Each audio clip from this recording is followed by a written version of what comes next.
I'd like to acknowledge that the Ngadjuri people, the traditional owners of the land on which we meet today. We pay our respects to their elders, past, present and emerging, and extend that respect to other Aboriginal and Torres Strait Islander people who are present today, the oldest living culture on Earth. Do we have any apologies or leave of absence? Councillor Stam will be with us, but she's a little bit late leaving town. If not, we'll move to the next item, which is everyone's favourite, the Mayor's communications. No hurrahs, nothing. Wow. Well, I'm going to seek your indulgence tonight. There's a matter for which I would like to bring to your attention. The following address was presented at a function which, for various reasons, we were unable to attend. I believe it fitting that I relay the keynote address that was presented at that function.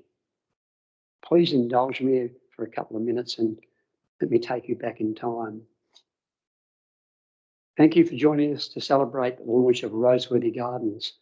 I'd like to extend a warm welcome to Rolf Binder, Anne Moroney, Professor Dennis Rolfe, Dr. Neil McGoran, Ross Haslam and Rod Hook, and of course all our other friends from what has become an extended Roseworthy family here today. We have been on this long but ultimately productive and rewarding journey together for nearly 15 years, working in partnership with Light Regional Council, the government, consultants and local residents to build on the foundation of the long-established township, which dates back to 1867, and create a beautiful new community at Roseworthy. Our interest in this area goes back to 1936, when my grandfather, Alan Rob Higginbotham, at Roseworthy Agricultural College, and his wife and their 3 young sons, one of whom was my father, Alan, developed Australia's first oenology course, which was also one of the first in the world and is now regarded as one of the best in the world. One of Alan's favourite passions was a photo of him and his father at the Roseworthy cricket team in 1938. Alan was 12 years old. While Alan is no longer with us, he absolutely loved Roseworthy and its people and always saw potential in it. It was a privilege to work with him to give life to our vision of what Roseworthy could be, a beautiful garden town, a focus of tertiary education, relevant to the region, and a community that can provide housing at a price families can afford, at a standard they can be proud to own. Alan would always say to me, we were being buffeted by the slings and arrows of misfortune, and the project looked all but dead, that Roseworthy was an idea whose time would eventually come. And sure enough, especially with the stalwart support from the wonderful team at the Light Regional Council, including Mayor Bill, Deputy Mayor Dean Rawlack, the fantastic councillors, and CEO Brian Carr, the Roseworthy vision has flourished. They have been supported in their ongoing work by the professional management team and staff of the council. They give appropriate scrutiny on behalf of the council and community, but in a timely and professional manner, which ensures the project can keep moving forward. Both Higginbotham and the council have been supported in our work on the project over the years by many other people. I'm only able to single out a few for special mention, such as Professor Dennis Hardy, Emeritus Professor of Urban Planning at Middlesex University in the UK. Dennis brought a special expertise to the process and indeed ended up in a book collaboration with CEO Brian Carr on the topic of planning process at Roseworthy. It was a special pleasure to receive a recent note from Dennis all the way from the Seychelles Islands. Everyone who's been on this extended journey will no doubt have a nostalgic feeling about the original grand vision, which we all shared about the early concept plans which would have seen a larger community than is now envisaged. Yet it is my hope that one day we will see the current plan as a step along the ultimate path for Roseworthy, a journey that started over 150 years ago and which still has a long way to fulfill its true potential. The strong family connection with the area has given this project special meaning for me. Ruth and the team at Higginbotham, we commend the hard work of so many dedicated professionals bringing this project to fruition, including Julie Dixon, Kylie Harry, David Liu, and Ruth Angarelli, it's Michael's sister. Roseworthy is an important focus for the Light Regional Council and the wider Northern Councils, as well as the state, in terms of jobs and growth. Our Roseworthy development will create 2,100 jobs over the life of this project. As the North has long been an economic driver for the state and is a gateway to the historic Barossa and Clare Valley, as well as horticulture, food production and mining in the far north, so Roseworthy is vital as a major regional focus in South Australia's economic development. Given the COVID-19 pandemic, there is an urgent need to bring jobs forward, especially in the north. The long-term trends accelerated by COVID means families will increasingly shift their focus from the CBD to communities such as Roseworthy, where they can afford space and seek to live in a new, more vibrant community with room for their families to grow. But communities are not just built by housing alone. Houses provide the framework, but schools, retail centres and recreation areas provide the glue. We have a strong, long-standing relationship built over the years with Xavier College, which has a school in a local community, as well as Trinity College. We also have strong links with the University of Adelaide, which is a world-class veterinary college and a campus at Roseworthy that has huge potential for growth. Xavier, Trinity and Roseworthy campus of the University of Adelaide are excellent providers of education and will provide a strong foundation for the community in the future. We only launched our Roseworthy Evergreen project 2 months ago, and already sales are strong as people are seeking large blocks with room to enjoy life. Together we are setting out to create a community that residents are proud to call home. I'm imagining one day visiting the flourishing and vibrant Roseworthy garden town in years to come with my grandchildren and telling them the story of Roseworthy, which started with my grandfather in 1936 and my father, who grew up there with his 2 brothers. They attended the Kangaroo Flat School and the battles bravely fought against the forces of darkness. To bring to mind the words of the great Stoic Caesar Augustus, he who endures conquers. I thank you all for your excellent work in bringing the shared Roseworthy vision and your steadfast loyalty in keeping the flame burning bright. Michael Higginbotham. I think we'll all agree that Michael Higginbotham, who has addressed us in this chamber many, many times, is a true gentleman. And I think to receive these accolades publicly by someone of his standing, who's the largest home builder in the state and the 11th largest in the nation, is a great credit to this council. And I don't believe this should have gone unacknowledged. So I thank you for your indulgence in that, and I hope you enjoyed what Michael had to say and the compliments he paid to you folk here and our great staff. Well done, everybody. And well done, Brian. Moving on to a few more of my little adventures in the last month. They haven't been great, but there's been many of them. The AGMs come up this time of the year, of course, and I've attended a few of those, including Meals on Wheels, which is an interesting concept, and I love it. I'm a Meals on Wheels volunteer. Barossa Tourism AGM, very, very interesting and a new direction perhaps into the future. So I think we'll be talking about Barossa Tourism Incorporated for some time to come. And also the AGM of the Legatus Group, which I was honoured to be re-elected as Deputy Chair. I'm very proud of that. SAROC, we had a meeting of the SAROC, South Australian Regional Organisation of Councils. I attended via Zoom. I would have loved to have been there in person, but I haven't been well. So I've just had to be very careful of what I've been doing outside of where I live. But there's a few things that also took place during the month, including quite a bit of media coverage, which I think we're pretty pleased about. So enough from me. Are there any other communications from any elected members? Councillor Lynn? Press that thing. Yes, I just wanted to tell everybody I attended a farm centre meeting the other day, and I was amazed at the way the Belgravia are conducting things there.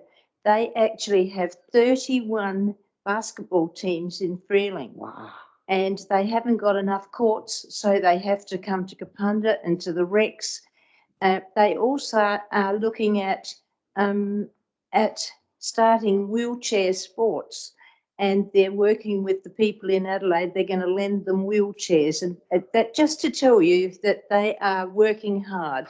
And they've actually got indoor bowls, and they got that tonight or this afternoon, and we've got 2 teams in that from council playing indoor bowls. So it's just, it's interesting that people are really thankful for what they've got. Yeah.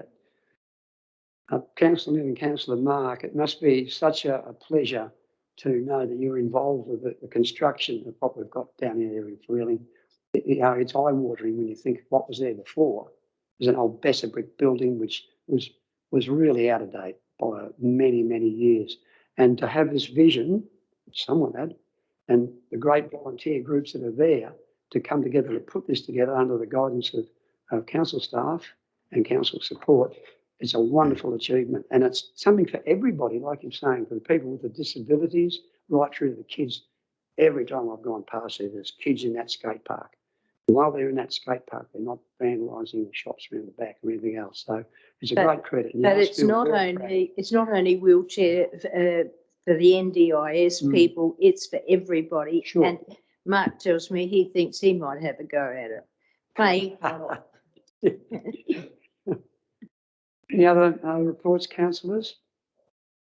Okay, we have no petitions, but we do have a deputation tonight from Karen Nichols, representing Art Innovations Gallery and Events Managers of the Barossa Arts Festival.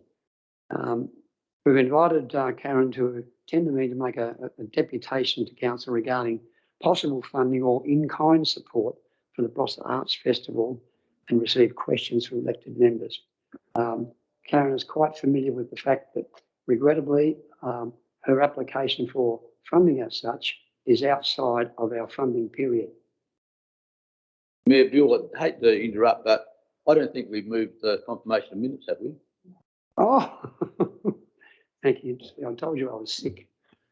We'll go back, councillors, to section 4. The minutes of the meeting held Tuesday, the 24th of August. The confidential minutes of the meeting, do you want to do these on block or would you like to do them independently? On block. The confidential minutes of the meeting held on the 24th of August. The minutes of the special meeting of council, 31st of August. Confidential meeting minutes of the special meeting of council, 31st of August. Someone like to move that way? Thanks, Councillor Dean. Someone like to second that? Councillor David, all those in favour? Those against, that's carried. Thank you for that pickup, Councillor Dean. It was well done.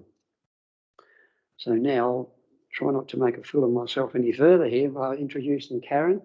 But again, thank you for being with us tonight. We appreciate that. We're a council that does appreciate the arts.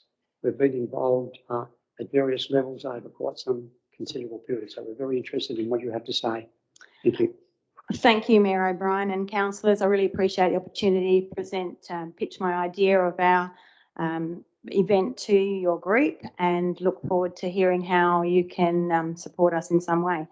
I've handed out some handouts in front of you just to give you a little bit of an idea of what the event might entail. It's going to be driven by artists like myself and other interested parties in the Barossa regions across 5 different towns. April of next year from the 1st until the 3rd. It's including Tanunda, Newry, Angaston, Greenock, Lyndoch and Kapunda. It's an artist-led concept to create partnerships between artists, local business owners, industry and the public. The whole aim of the festival is really to provide a platform for South Australian artists with a particular focus on the local artists, showcasing and sharing their talents, their experience through pop-up art exhibitions, live art demonstrations, artist-led workshops, and all in a bid to generate increased tourism to your area and boost the economic activity here. It's going to provide the opportunity for creative and cultural experiences for everyone. We've got artists who are happy to provide workshops that will be suitable for all ages and abilities, including disabled people, children, teens, and then the wider audience. We can all agree we've had a fairly trying time. The arts is one of those areas which often has fallen between the cracks with lots of cancelled events and not a lot of support with government and things. So it's an opportunity for artists to be able to exhibit and showcase their work throughout a whole lot of pop-up exhibitions in wineries and cafes, restaurants and businesses. And I've been overwhelmed with the enthusiasm from many different businesses who are keen to showcase these artists, support them, not charge any commission, and I guess partner with them to showcase their brand, their food, their wine, and encourage participation and increase tourism and visitation to the area. For me, it's a real push to try and get artists creating work live. I think that's exciting for people to see, create some lovely partnerships between their audience, the public, and also the businesses that they're liaising with for this. And I'm excited about the vision of where this is going, and just talking to business owners, they're very keen to be involved in anything that will increase numbers to their door, because everyone's finding it pretty tough at the moment. So I'm looking support in any way possible. I know I've missed your dates and we've talked about that, but I would love in-kind support or any financial grants that might help to offset some of the costs. And I guess most of them are to do with printing, creating an art trail, which will be distributed in a tear-off form through lots of businesses in the 5 towns, as well as all the venues. We've got over 25 confirmed venues involved. You've got 5, I think, in your light region at the moment confirmed and on board, and more in the process. And plenty of artists who are keen to have open art studios. Your Kapunda Art Gallery here too is interested in being involved and hosting workshops there too. So I've got lots of very enthusiastic people, and I guess in any way that you can support, it'd be really fantastic. There's lots of things that I'd love to happen, and I guess the more people who come on board and know about this and share it with others and support, the bigger and better this event can be for our region. So thank you so much, and I appreciate your time today. And if anyone has any questions, more than happy to answer them now, or if you want to contact me later, I can send you some more information.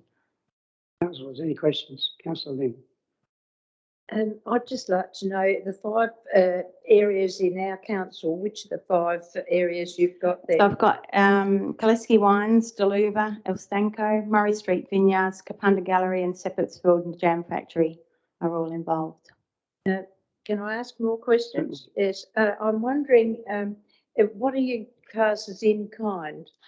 So in-kind support from council could be as much as transportation of materials or things from one event to another if we need it. It may be assisting with signage, putting up signage in the towns and enabling us to display banners and things like that in your town. I haven't thought a lot past what in-kind might look from a council perspective. You may have more experience about how you've assisted, because I've been in contact with other event organisers who spoke really positively about Light Council and your support to their events in Greenock recently, like the Wanderlust, for instance. The girls there were very positive about how enthusiastic and helpful Light Council, and my dealings with the council so far have been really positive and very helpful for me. Yeah, thank you for that. Any other questions, councillors? Councillor Bill? Yeah, thanks, Mr. Mayor. Yeah, just I see it's from the 1st to the 3rd of April. Yeah. Do you see overlaying a longer period for some of these events? You do a lot of organisation to and displays and so forth. So some of the venues have expressed an interest in keeping the artwork up longer than the 3 days, and that's absolutely fine. So that's something they can organise with the artist, depending on if the artist is happy with that. I just really want it to be a very intense 3 days with lots of workshops and live art happening, but those exhibitions will continue on in some instances. We have 2 art competitions which will continue on for probably another 3 weeks on display afterwards. So the idea is to have a streetscape art competition where artists will be encouraged to work live over those 3 days across the 5 towns. And then their artwork will go into an exhibition, and that will be on display at the regional gallery for the next 3 weeks, for instance.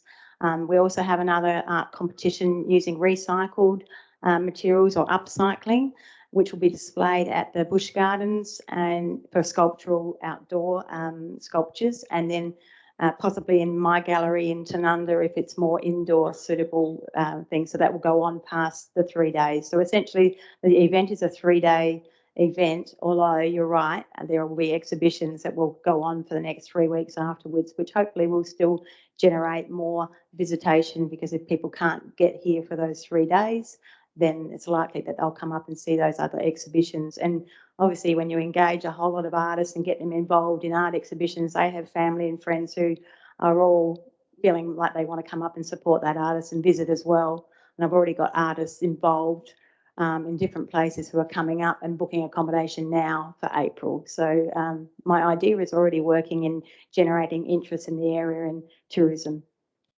Yeah, thank you, Karen. You've got a good lead time there as well, which is very helpful. There's Well, another I see- question, sorry. Oh, sorry, question, Councillor? I just have one other question. How much are Barossa putting in a monetary value? How much are the Barossa Council, you're asking? Yes. I'm still working with them and I don't know at this stage. I've got Rowena Sloan, who's on our organising committee, who's in the arts role within the Barossa Council, and she's liaising with different people at the moment. So we're still in the throes of funding and grant applications and different things. So I don't know. I can't answer that one yet. No. I've asked them for money towards website development and things like that, and I'm still waiting to hear whether that's coming or not.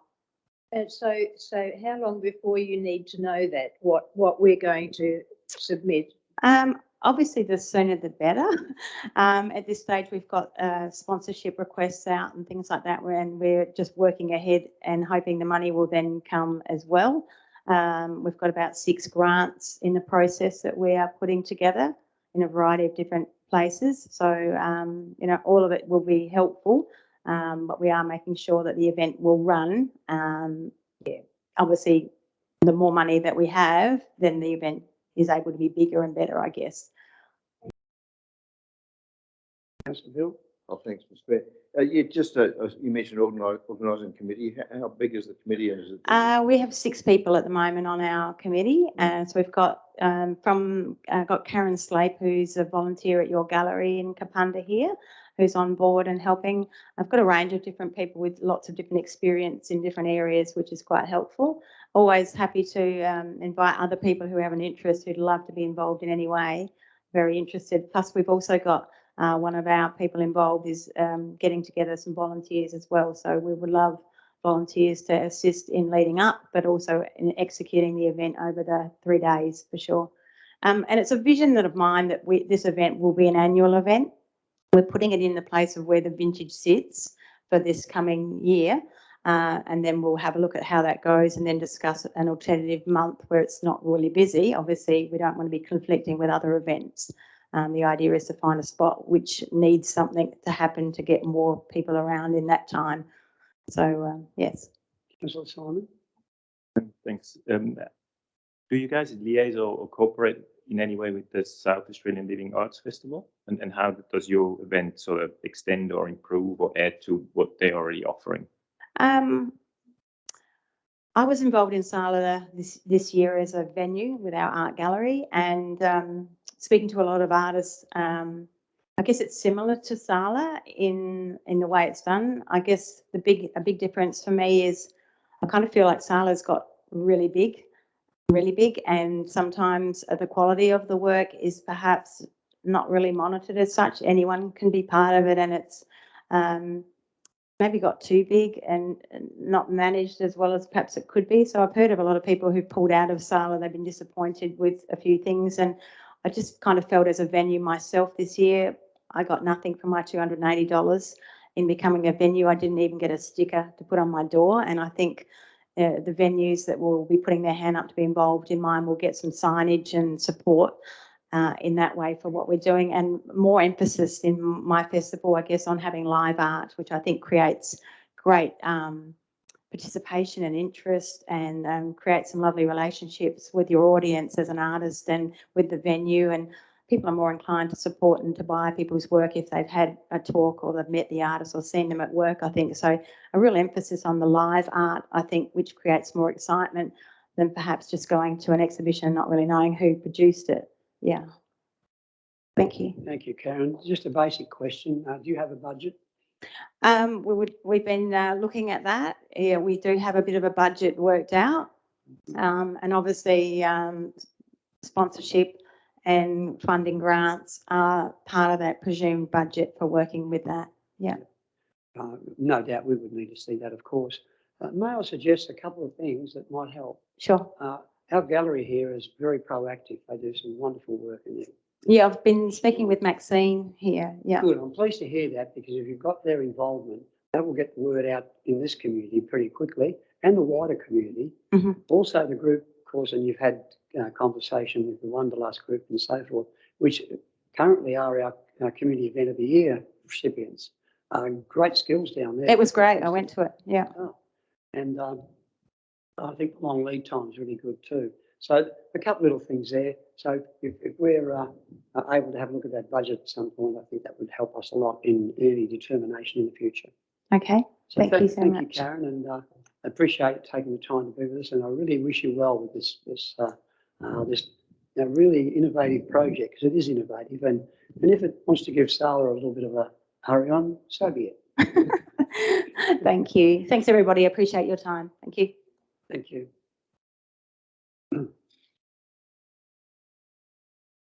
Councillors, we move on now to section 9. We have no adjourned business, so we move on to section 9, which is our business arising.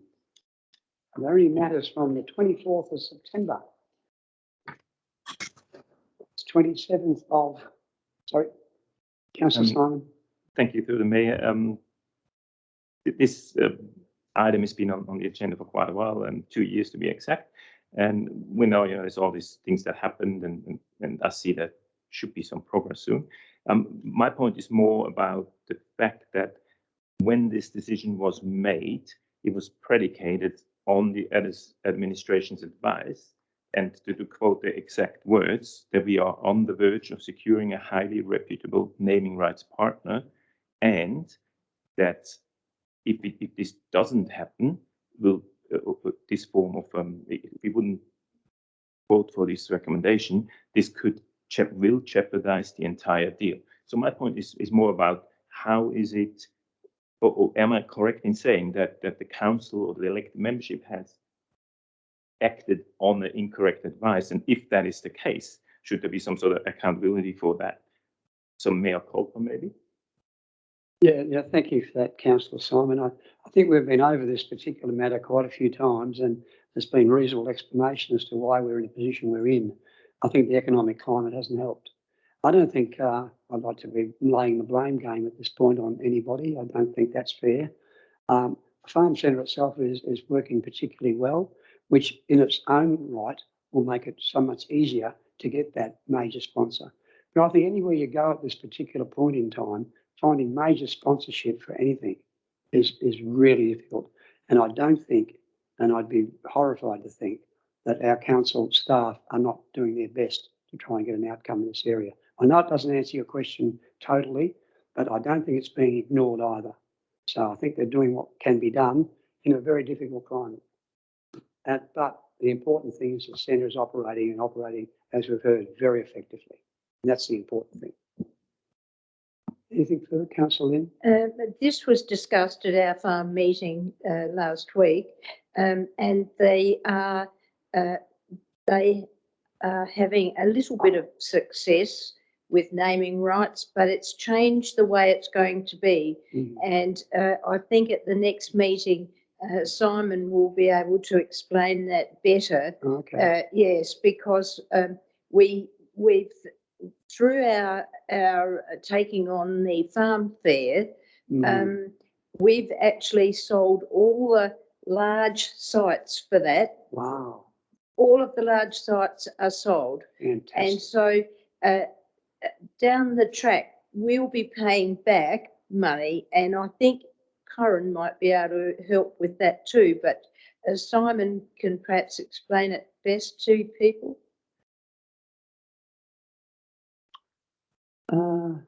Karen, do you want to make a comment in relation to this, or aren't you in a position to do that just yet? Oh, just through the chair, I know that CEO Brian and General Manager of INA and myself have been in discussions about how to pay off the capital of the council's loan, and also how to deal with the management agreement with the Recreation Park Management Committee to service the operations of the farm centre. So I've had obviously one meeting with the Freeling Rec Park Committee to put a draft management sort of proposal together.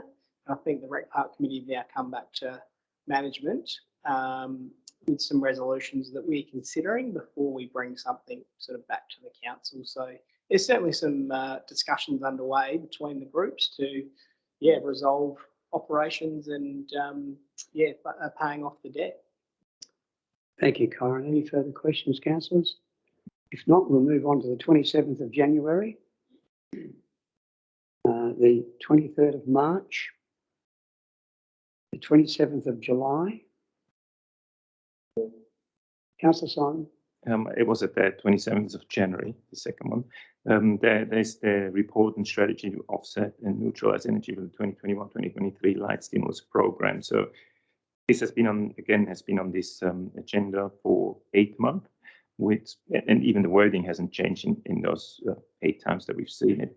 And I just wonder how that is, specifically since this is a direct direction from the elected membership to the administration, or through the CEO to the administration. And how is it that nothing has happened? While at the meantime, a lot of other things are happening that didn't originate in a direct direction from the elected membership. So I'm just wondering where we're at. Why does it take so long? Yeah, thanks, Councillor Simon. Richard will take that one on. Yeah, thank you, Councillor Simon.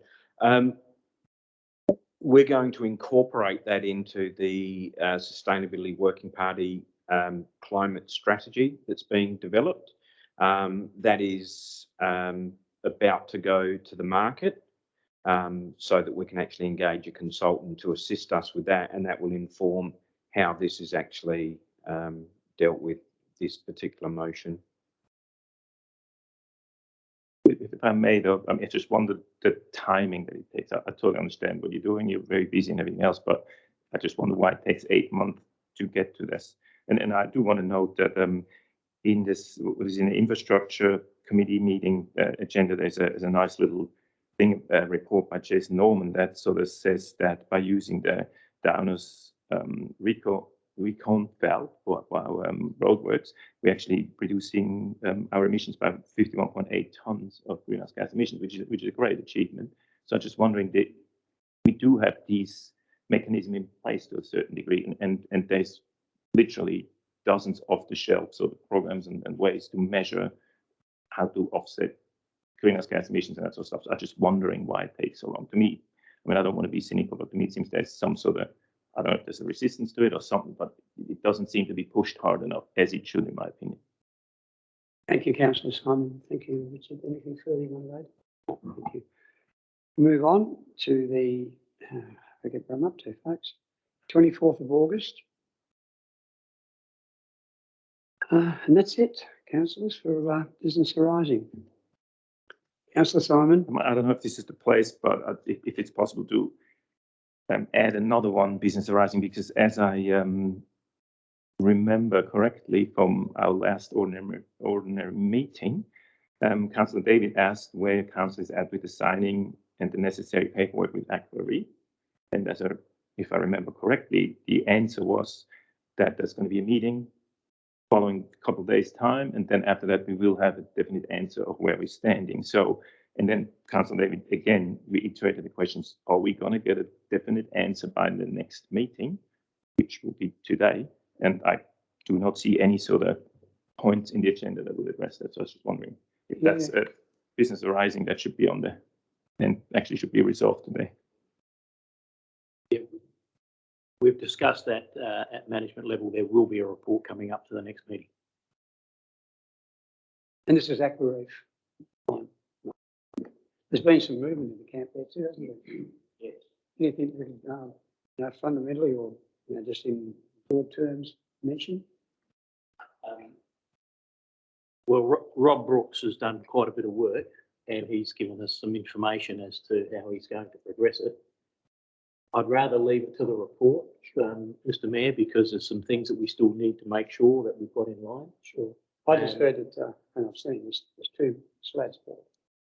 So, I mean, that's sort of says some progress somewhere along the line. It's taken 10 years to do it. But yes, 2 slabs built. Sales are occurring, and council's involvement may very well diminish significantly. We can expect that report in October. October. Yeah. Okay. Councillor David? Just following up on what Councillor Simon said, have they signed the deed?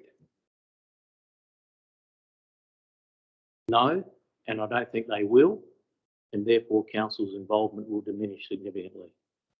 Thank you. But there will be a report on this at the next meeting, and it will be focused on activating the site, which is what's happening. Thank you, Brian.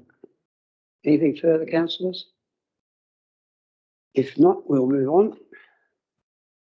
The Infrastructure Committee, recommendation at the top there that the agenda reports and minutes of the meeting of the Light Regional Council Infrastructure Committee held Wednesday, 1st September be received. Would someone like to move that way? Councillor Peter, would someone like to second that? Councillor Lynn. All those in favour? Those against? That's carried. Are there any matters you would like to withdraw, councillors? If not, I'll put recommendation 2, that the reports and recommendations of the meeting of the Light Regional Council Infrastructure Committee held Wednesday, 1st of September, number 1 to 4, as listed below, be adopted. Someone like to move that way? Councillor Dean, Councillor Lynn, any further comments or questions? If not, I'll put the recommendation. All those in favour, those against, that's carried. Thank you, councillors.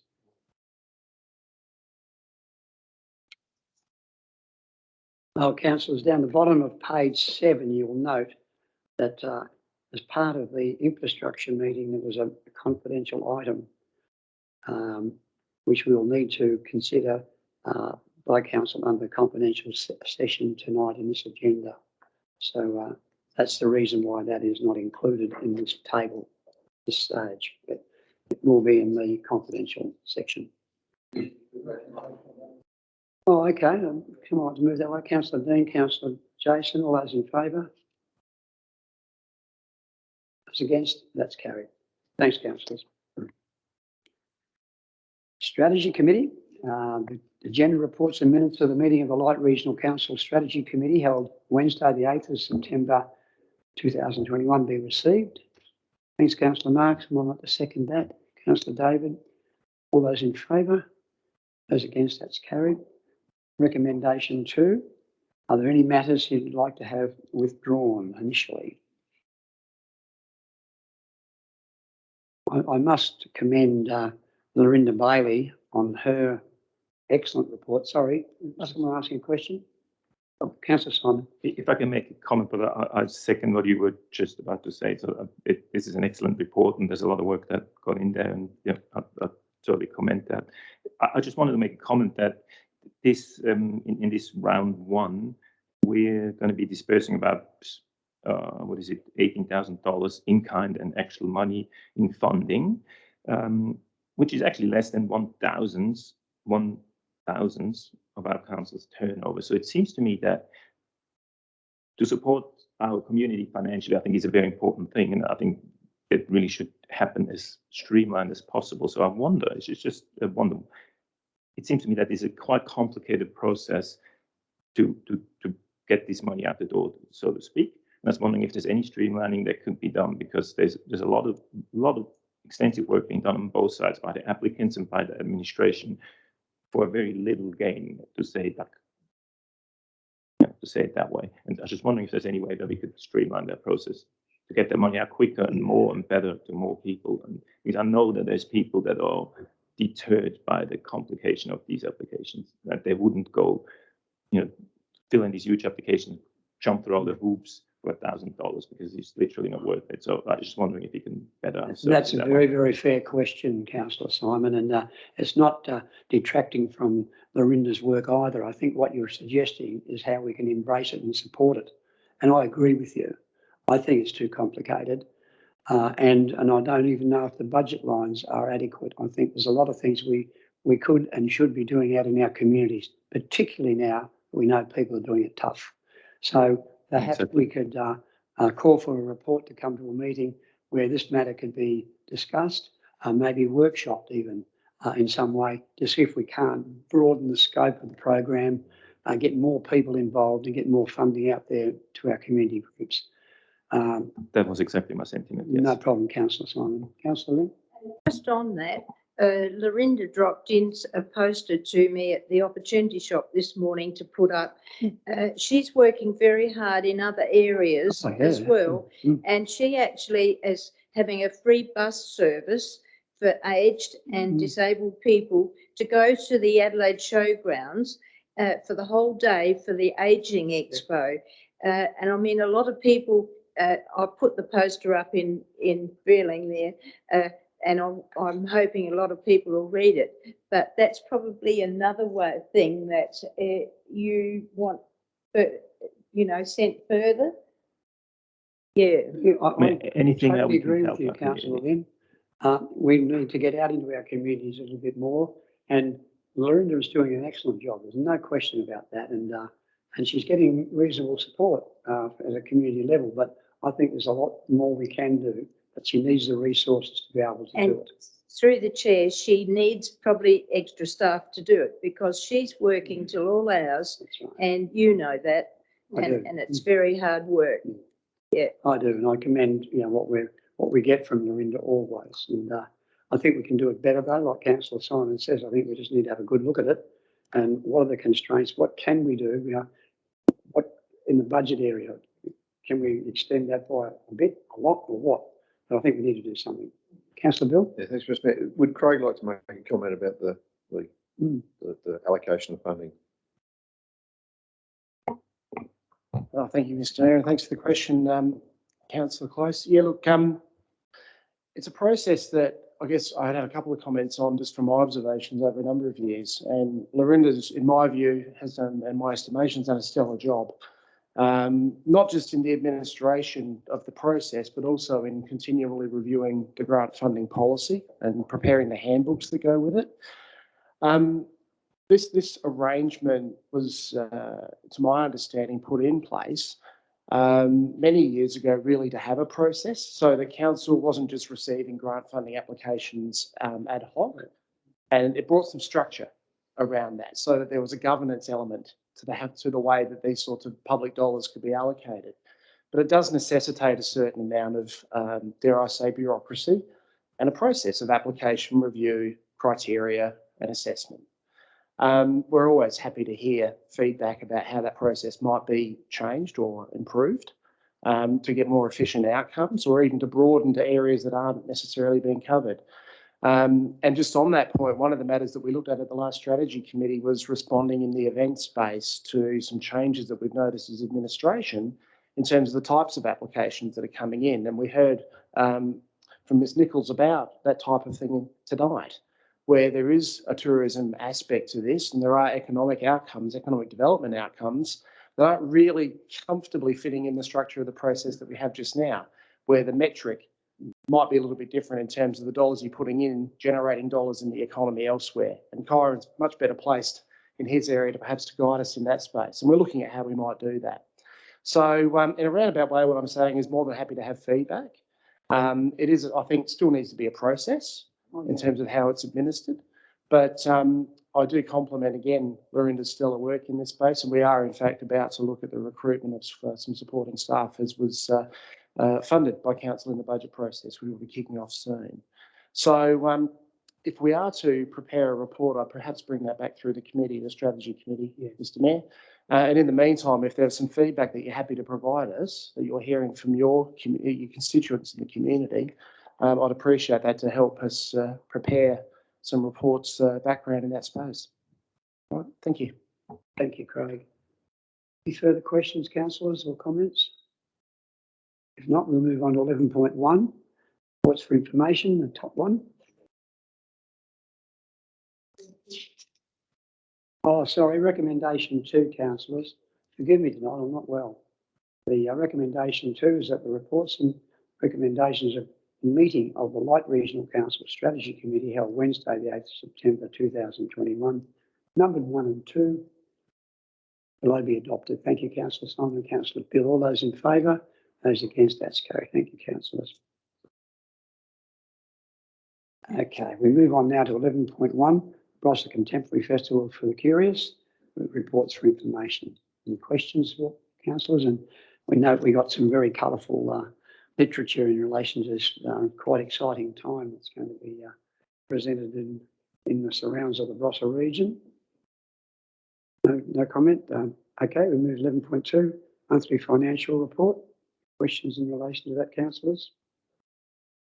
Seems like another. I have a passing question, and it isn't directly concerned with the monthly financial report, but the author, Andrew Stephen, graduate accountant. Why is he termed graduate accountant and not just accountant? Well, that's a good question. I'll have to ask Brian. I don't know if it makes a difference, but there you go. June will probably be able to answer this better than I, but I believe it's because he's still studying for his accountancy degree as a graduate at the university. But June, can you clarify that for us? Excuse me, Brian. Yes, through the chair. Andrew was employed nearing completion of his degree, and through our enterprise agreement and underpinning award.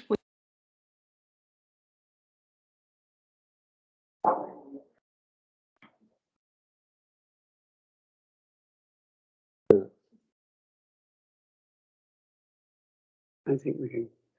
June, you're on mute. We couldn't hear. Very, very sorry. Through the chair, Andrew was employed through the graduate program that's in the award that underpins our enterprise agreement for local government. And they employed just as they nearing or just completed their degree, and then they are paid incremental increases as they gain years of experience. So that's why he's referred to as a graduate accountant. Could you just repeat that, June? It's because he's just completed his degree, is that right? Or when we employed him, sorry, Brian, when we employed him, he had just completed his degree. And so they're called graduate accountants for a number of years as they work their way through different salary classification levels as they gain on the job experience. So until they finish going through those levels, they are referred to as a graduate accountant. Thank you, June. No worries. Does that clarify that for you, Councillor Peter? Okay. We'll move on now to, no, pardon me, I have a recommendation at the bottom of the page that the reports for information be received in the contents herein. Councillor Peter and Councillor Mark. All those in favour? Those against? That's carried. Move on now to section 12, councillors, consensus reports for decision. Top of the page at the agenda reports presented under item 12, consensus report for decision of this ordinary meeting of the Light Regional Council held the 28th September 21 be received. Someone want to move that way? Councillor David, Councillor Simon, those in favour, those against, that's carried. Councillors, are there any matters you would like to have withdrawn from the table? If not, recommendation 2 that the reports of the meeting of the Light Regional Council held the 28th September 21 and the associated recommendations set out below under item 12, consensus report for decision, be adopted. I have someone to move that way? Councillor Simon? Councillor David? All those in favour? Those against? That's carried. Thank you, councillors. Now, help me, Brian. Where am I? Are we at point 13 yet? 13.1. Councillors, we're up to reports for decision 13.1, which is on page 23 of your agenda. The first matter there is the 2021 CEO performance review. And thank you, June, for your report. Mr. Mayor, I'll just declare my interest and leave the chamber. Thanks, Brian.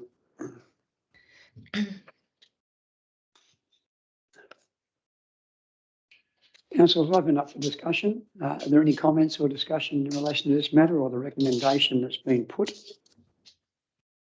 Councillor Simon? I got a couple of questions, if I may. So this CEO review panel was established at, well, by recommendation or by resolution for the 27th September 2016. Is that correct? That's correct, Simon. Oh, sorry, through the chair. That's correct. Thank you. Thank you, June.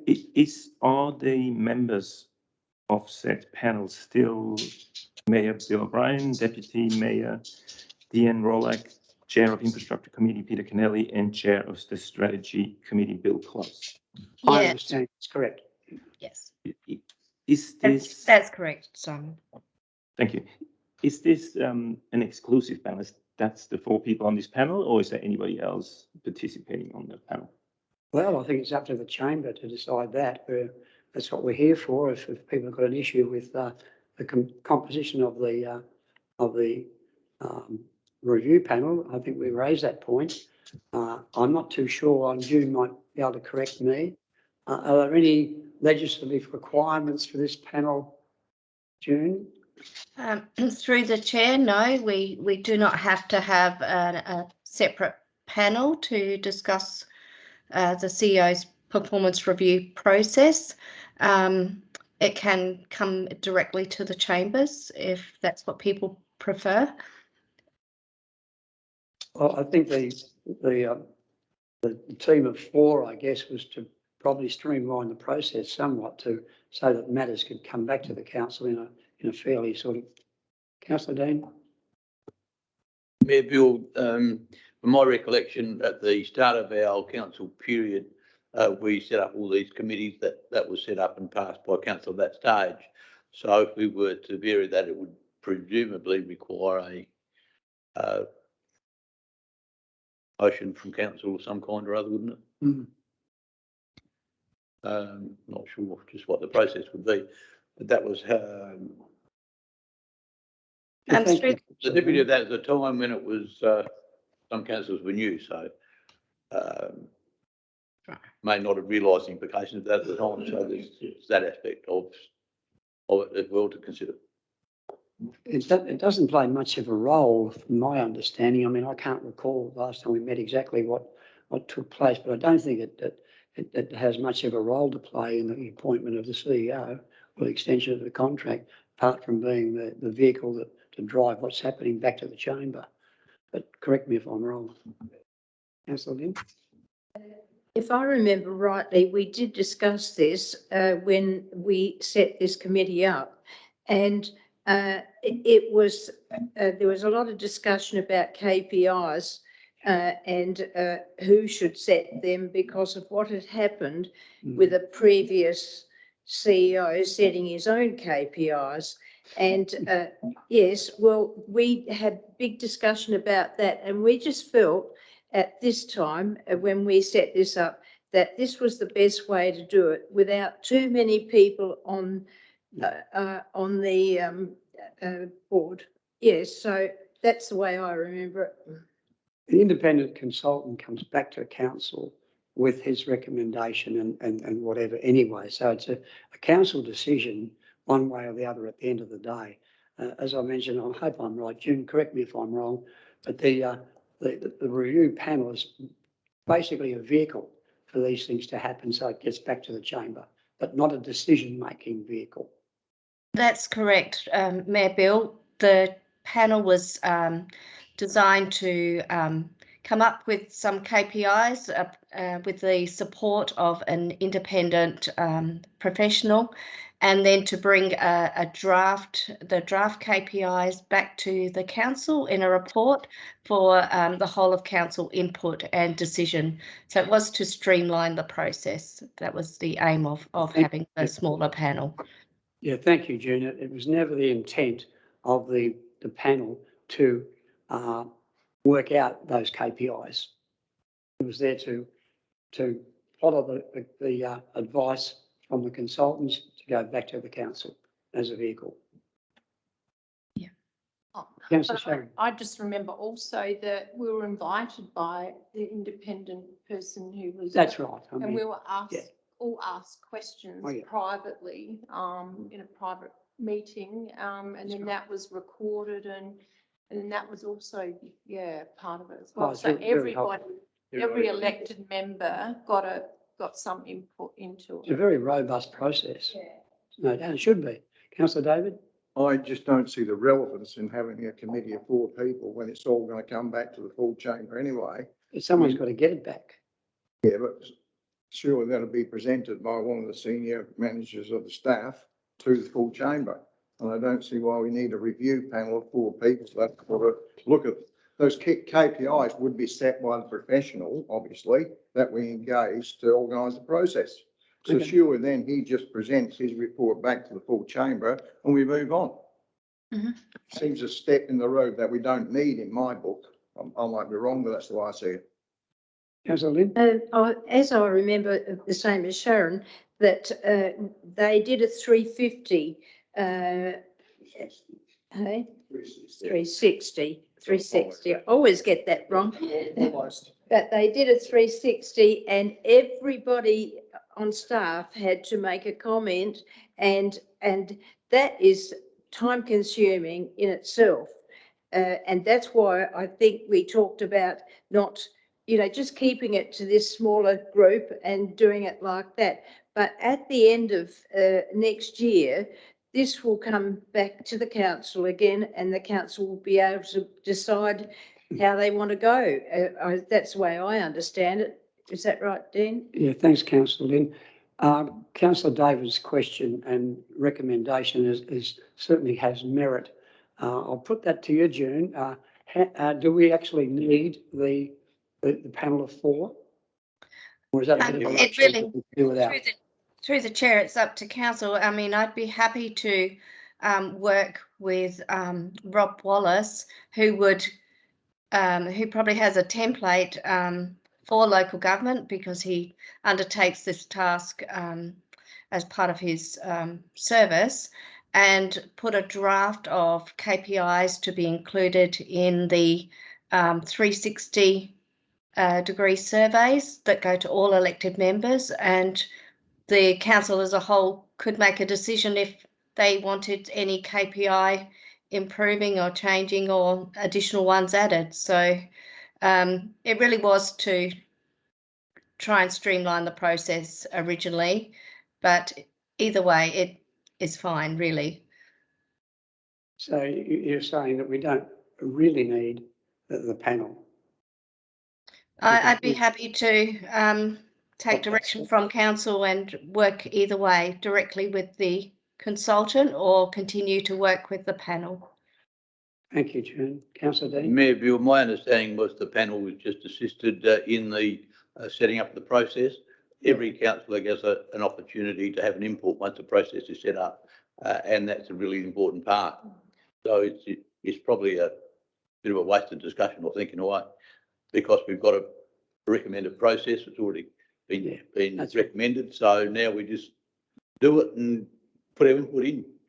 Otherwise, we're just wasting our time. Yeah, well, thank you, Councillor. Councillor Simon? Yeah, further to that, I mean, the reason for my question isn't, I think it proves right to ask those questions, because there seems to be some confusion. So the reason is really just to bear out what's actually going on, because I don't want to change anything. I'm fully happy what's going on. I have no issue whatsoever. I just think there's a lot of unclarity about it. And since the general public needs to know what's going on, I think it's important to do that. So I actually do have a few more questions if I am allowed to ask them. So another question would be, it says in the report actually that this is an annual review, whereas I do not really recall a review of the 2020 or the 2019-2020 period. Just wondering, is it actually an annual review or is it a biannual review? No, June, I'd get you to address that one. Yeah, through the chair. No, it is supposed to be an annual review, and it didn't occur last year.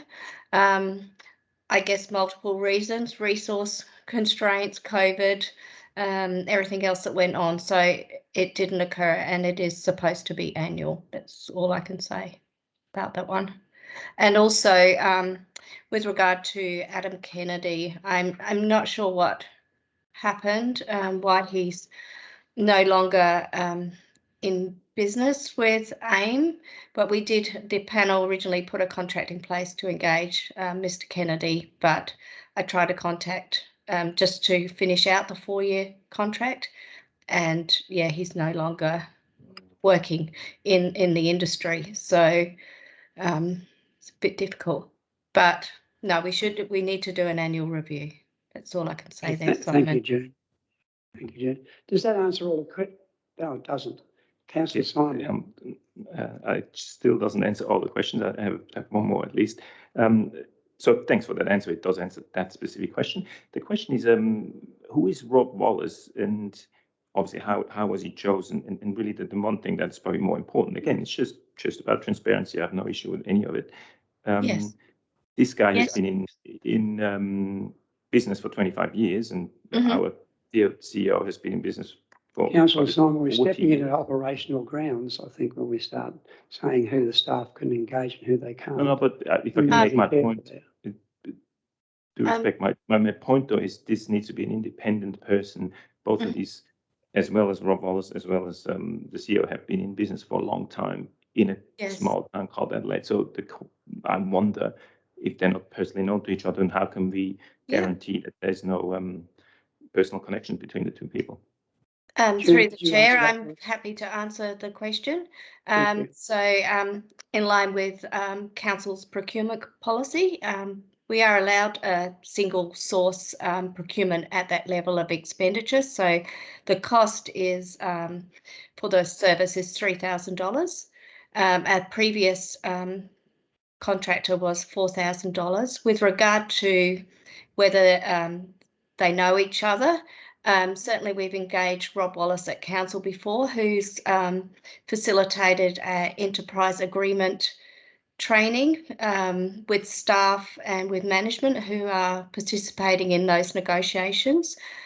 He also was listed as a preferred supplier or service provider with the Local Government Association, and is associated with Norman Waterhouse and undertakes work for them as a HR advisor.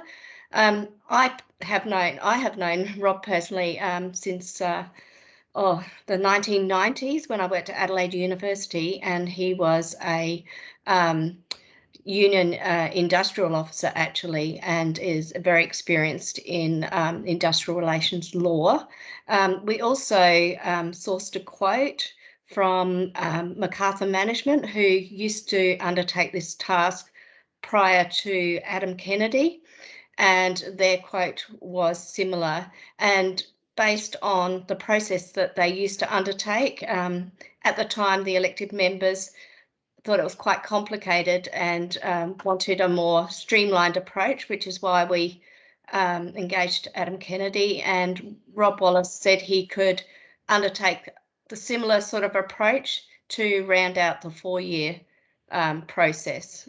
So it will only be a once-off engagement, and then of course we can go out to tender again for the next period of CEO reviews. So we have undertaken research, and HR manager as well, Kim, sourced some quotes. So that's how he was selected.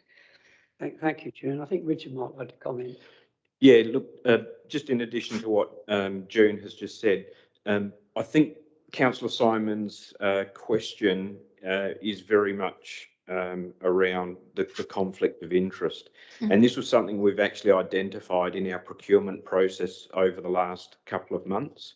So as an internal, what we are now doing is ensuring that any officer who undertakes procurement is asking the question of the person they're engaging, which is there any material or perceived conflicts in you undertaking this work? So your question would be, if they were friends, as an example, that person would need to declare that. So that becomes a legal statement that they are making at that point in time. So you're quite right, Adelaide is small, and there are other procurements that we undertake where we can't use certain companies because they may be too close for whatever reason. But in this instance, they make that, or we ask that question, so they're making that declaration. I hope that helps.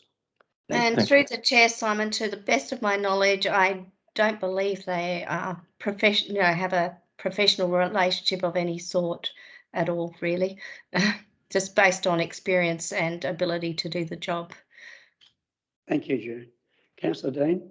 Thank you, Mayor Bill. Those of us who were around when MacArthur were doing it will remember the complexity and the inappropriateness of some of the questions that were almost so jargonistic. It was pretty hard to determine what they were getting at. And Adam Kennedy certainly provided a much simpler and much more straightforward and much more relevant approach, which I thought worked very well. And if Rob Wallace is using similar approach, I think that will be a definite advantage over what we used to have, which really, I think, made the results perhaps not as valid as they could have been because it was just too hard to understand. Well, councillors, I think we've really done this one to death, perhaps, but I'll still go back to Councillor David's comment of whether we need this performance review panel or not. Councillor David, you would like to move that way, that we don't? Thank you. Is there anyone who would second that motion? Councillor Peter? I don't know what the motion is. That we disband in the performance panel. The CEO's performance review panel will be disbanded. That's the rough wording. Yep. I have a mover and a seconder. Any further comments, councillors? If not, I'll put the vote. All those in favour? Hang on. 4, 2, 5, 4, 4, 5. Motion is carried. Okay, we no longer have a performance review panel till such time as the council want to wish differently. So thank you, councillors, for your input into that, and that was an interesting vote. And Indeed. through Oh, the hang on, chair, Bill. I don't know if I got Councillor Sam's vote. Councillor Sam, I didn't include you up there. I'm very sorry. No, through the chair, you just called in favour and not those against. So hence reason my vote not being being tallied, but my vote was against. Thank you, Mayor Bill. Well, hang on, we might need to put that again because it was 5-4. Now it's 5-all. If that's correct. Just through the chair, so that I'm clear, the recommendation that was in front of us was that the council commences the review, the 2021 performance review with the assistance of the CEO review panel, and that a further report dealing that be brought back here. In terms of the recommendation, I think Councillor David, your suggestion really was an amendment to that recommendation to remove with the assistance of the CEO review panel, so that we're still undertaking the review without the review panel, and that a report will then be brought back here at a future date for council's consideration. So rather than saying disbanding the panel, would that be a fair? Just what you're saying is correct. I just see this panel being a robot, and it's going to come back before council anyway. Yeah. Yep. He presents that to the full panel council. No, we've heard that when the motion was moved and it was seconded. However, it was probably a I don't know what you call a motion when it wasn't legal, because I'd missed one of our council members from voting. Yeah.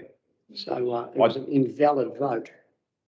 So I'll put the motion again. Mayor Bill, can I just say that what Richard has said is a better way to do this, and because we've got a recommendation. Oh, here. Absolutely. Yeah. And absolutely. so the motion we're going to put is different to the one that we held, which we got mixed up. Just to abandon and from my, I'll just make the observation that I think the work of the review panel has largely been done. Okay. So in other words, it's not going to matter if you leave that bit out or not. I'm quite happy with that. Yeah. Mayor, can I make a comment? So, Councillor Bill? Yeah, just the review panel, as I remember, was really just a workshop. So, you know, we didn't really make any. We just reviewed the things it gave in, and we discussed it in an informal manner. we didn't really make any decisions. We just No. looked at the KPIs and said, that's good, that's fair enough, and let's get the question. So the work has been done, and if he follows that, that's fine. But I think the review panel is good to have there, because we might come around here and say, look, this is a bit too much. Let's go back to the review panel to workshop these KPIs. So it might occur. If it's there, doesn't matter. If we don't use it, doesn't matter.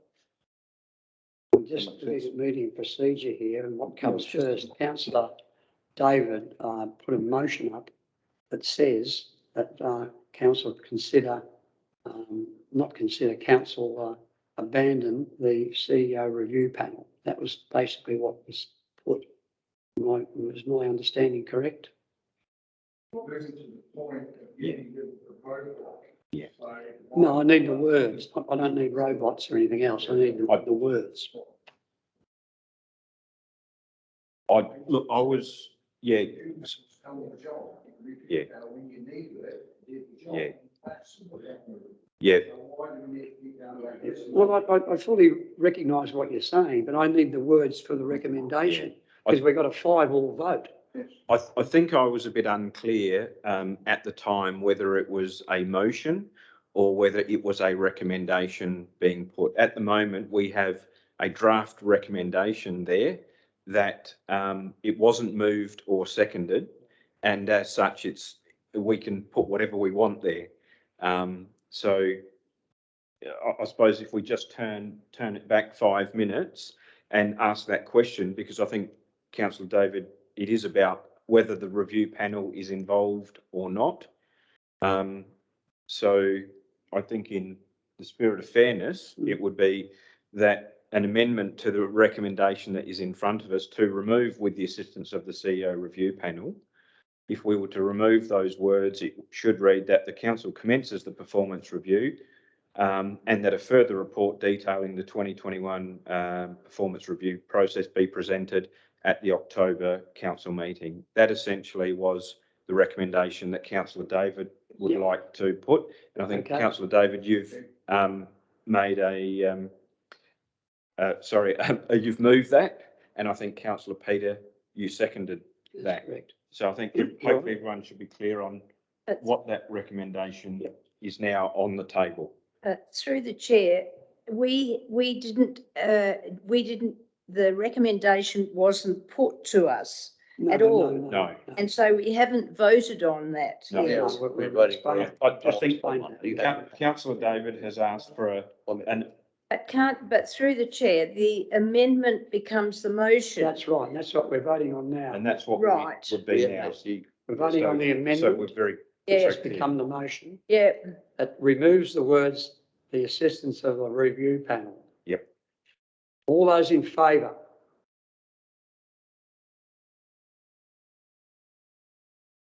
With the assistance of a review panel. No, you want it removed, don't you, Councillor David? Oh, no. Too bloody confusing. That's right. Chairman, I say that the resolution that we're voting on is the one that has removed the word any relationship to the review panel. Correct. And the original motion recommendation had those words in it. We are voting on the amendment to that original recommendation. Correct. Which we didn't move the motion, so we only need to. Yep. So the amendment has become the motion. And so Yeah, because we didn't actually move the original recommendation. know. Therefore, Correct. if we vote on this without those words in, we finish the job. Let's finish it. Well, that's right. So I'm going to put that motion. All those in favour? That's still not right, because we've got 5-5 last time. Now we've got 10-0. But it's, Yeah, I think it just clarified it. I think it's clear now what we're all voting on. Yep. Oh, councillors, that's one way to scuttlebutt the old review panel. We haven't even scuttled The it. devil's this. All we've done is. Yes. More people out of a job. Well, I think the review panel now still exists if we choose to use it. Yeah. Not use it. Yeah. Okay, councillors, thank you for that. And I'm sorry for any of the mumbo jumbo that went with it. It got a bit more complicated than it should.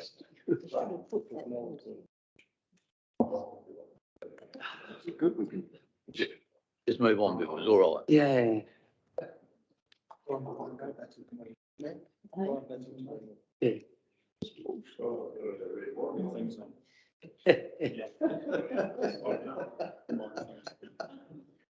Good way of putting it. Breath test. Breath test. I didn't have a drink.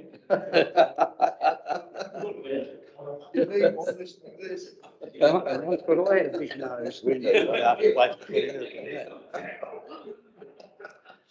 All right, councillors, thank you for that, and thank you for your indulgence in our little bit of a complicated recommendation, but it's worked for the best. Here we go, 13.2 is our draft library strategic plan 21 to 25, and I absolutely commend Pepper and her team at the library for continuing to provide a wonderful service in our region, not just Kapunda, the whole region. And never do we ever think that we would probably get more people in our libraries when people are borrowing less books, yet it's happening. And we're getting people involved in all sorts of ways in the social area, and so bringing people together. It's just a fantastic sort of resource now, and it's being managed particularly well by the group that are down there. And I know the visitors through the information centre speak very, very highly of the staff there, and there's always a comment somewhere along the line, in particular for young Graham. I don't know how long Graham's been there, but I think it'd be close to 1,000 years. He's been there a long time, but he does such a wonderful job and so obliging. So we are blessed. But I think the strategic plan only had one thing wrong, and they had a picture of me. And I think that could scare the children. Any questions, councillors, in relation to that? No, well, congratulations, Pepper and your team. I think that strategic plan is a good one, and it sets a direction for the next few years. So well done. The recommendations are down the bottom, councillors. There's 3 of them there. I'll leave it to you to read them through, and would someone like to move that way? I'll accept that as well. Councillor Mark and Councillor Simon. Any further questions or comments, councillors? All those in favour? Those against? That's carried. Thank you, councillors, and well done once again, Pepper and our team. Now, another good news story too is the Kapunda Country Chick Craft Incorporated. I think a lot of us would remember very much the agony we went through with removing the original craft shop from the library, and what the goings on that happened there, and that the new group came along and took direction from the council and listened and did it properly. And what they've created down there now is just nothing sort of outstanding. They've really done a good job bringing people in, working there, and they've got many members of the original craft group that were working in the library on their team now. So that's a good outcome as well. So, when you go in there, you'd be lucky not to come out without spending something. They've got a huge range of very, very nice products. So they've got a little recommendation there if someone would like to move that way. I think it's sort of starting to bed things down. Councillor Dean and Councillor Jason, all those in favour? Those against? That's carried. That's great. We can pass that on, that they really become a valuable contributor to the town. Now, this is another great report from Richard Dodd.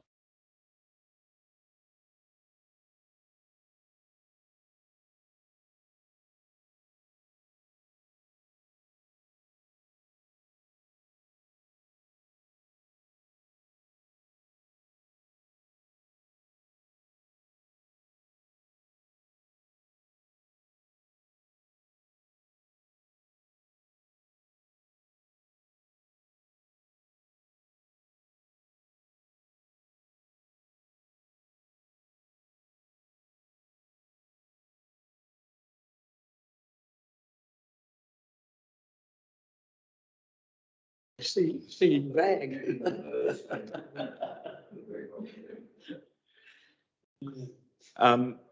Yeah, so we there was a few when the local government infrastructure partnership program was first presented to us.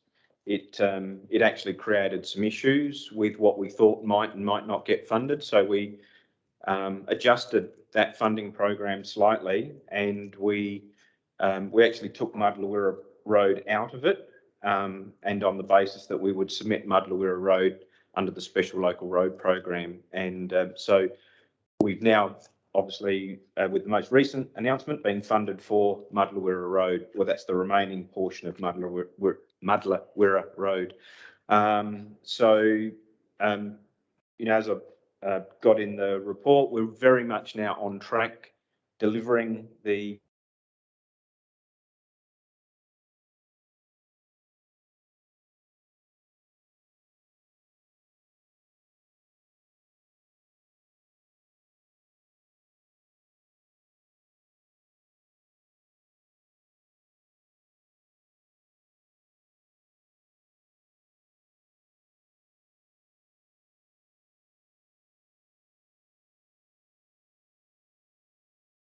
used in the green, highlighted in the green and the blue, will be delivered by late next year. So we're so it's all going well. And the only one that we have in play at the moment is the BBRF round 5, and we're probably, I think, 3 weeks away from any announcements relating to that. And that's looking for funding for what? The BBRF round 5 is funding for the Adelaide Wine City Capital Cycle. The trails. Trail. Yep. Yep. Thank you. Is there any questions, councillors? Yeah, I've just got one question. Councillor David? I noticed on the estates now, Annerley Road is just about all finished. Has the private contribution been paid to council by the people out at Annerley? Yep, the private contribution that Annerley are making is under a payment arrangement, which includes interest payments being made to council. So, and the first payment of that is due on the 1st of July, 2022. Thank you. Thanks, Richard. Further questions, councillors? Councillor Simon? If I can ask a question.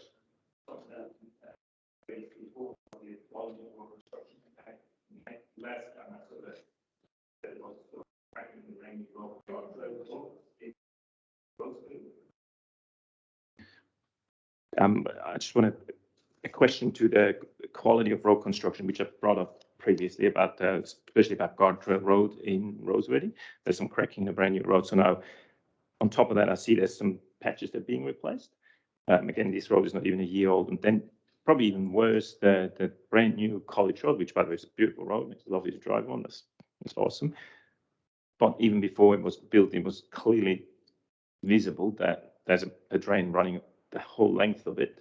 The entire Roseworthy stormwater actually runs along that road in the wintertime, and it's already eroding the side of the bank. So it's been built, which I would have thought with full knowledge that there's going to be water running alongside it, which obviously would erode that bank, and that erosion has happened. It's already a couple patches being already redone. So I just wonder how it is that, which I support, building brand new roads, doing a good job, but then they have to be fixed within a couple of weeks or months' time already. That seems to be something that shouldn't happen, in my opinion. I share your opinion on that. Yep. Well, how then is it that the road gets built along a drain, and full well knowing that there's going to be a stream running along that road? And how does that happen? I know there was stormwater design work done for that, and we're working with the Adelaide University to take a drainage easement over a portion of their land, and we undertook some other stormwater basin work on private property to dispose of the water so that it wouldn't go that full distance. I can't say where that's at the moment, but if there's any work that you've seen, just let us know and we'll inspect it and go from there. Further questions, Councillor Lynn? Just on the listing there, the Aylett Bridge Road, that's the last one on the list. Have you been having, is that the one to Stockport? Yeah, through the chair, that's correct. And so have any discussions been had with the other council about that road? Not as yet. That road, that part of Aleph Bridge Road is completely within Light Regional. So it's only the bridge which we share with Clare and Gilbert.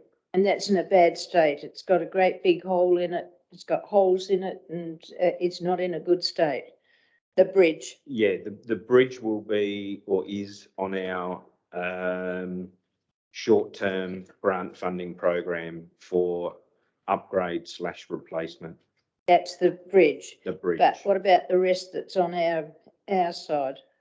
Of the bridge, or No, yes, or the and on road? the Light Regional Council side, this side of the bridge. When's that? Is that in this? Aleph Bridge Road was identified in our stimulus program as a road that we would upgrade, subject to funding. And at this stage, we haven't got. So 552,000 is our project estimate to construct the road. Through this program, council has committed to half of that. So it's at $276,000. We need to find the remaining $276,000 or find a funding partner. Yeah, I don't think through the chair, I don't think you'll get a funding partner, but I'm just wondering if there's another road we could take out of up further to get that done, because it's been in a bad state for so long, and whether we just grade it constantly would be better if it was graded properly. It's not being graded enough either. I'm getting complaints, that's all. Okay. Yep, thank you. Thanks, Councillor Lynn. Further questions, Councillor Simon? Maybe this is the point that while we're talking about infrastructure and grading of roads and stuff, I have received some, how do you say, recommendations, maybe, I don't know if that's the right one, from several landowners out my way, that's saying that the window for grading roads or unsealed roads is obviously when there's the perfect moisture, in the ground and all that sort of stuff. So that window is quite short in a dry climate that we have. So this person was suggesting why, or is there a possibility that the working hours could be extended during those times, that we maybe work on weekends or work late hours or early hours, that sort of stuff, to get the grading done in that very short window of time where the conditions are perfect. That's one suggestion this person had. And the other suggestion, he said he has approached council people with this, that instead of driving the graders and all the machinery back to depot every day, that these machines could stay on their land. And this certain person has offered to have those machines stored in his shed, safely locked up and insured and everything, so they don't have to drive back and forwards every single day and waste a lot of time that way. So I was just wondering if there's things like that we could incorporate into the grading efficiency, I suppose, of our council. Yep. Now, look, all of those things are already incorporated into what we do. We only bring the graders to Freeling when they're grading very close to Freeling. Most times, our grader would be out in the western area, out towards Kangaroo Flat, Wasleys, and the other grader would be across in the Belvedere type area. So we already have people. Those guys have a ute, and they drive out to the ute from their house first thing in the morning. They've got 500-600 litres of diesel on board, so they only come to our depot to refuel, and then so they start and finish on site every day. They will work longer hours, and hence they will work shorter hours on those days where they can't grade, and they make it up, and they just simply manage their time themselves. Yeah. Thank you. Yes, through the chair, we actually had the grader out on Nurse Road when it was so bad, and that was done on a Sunday.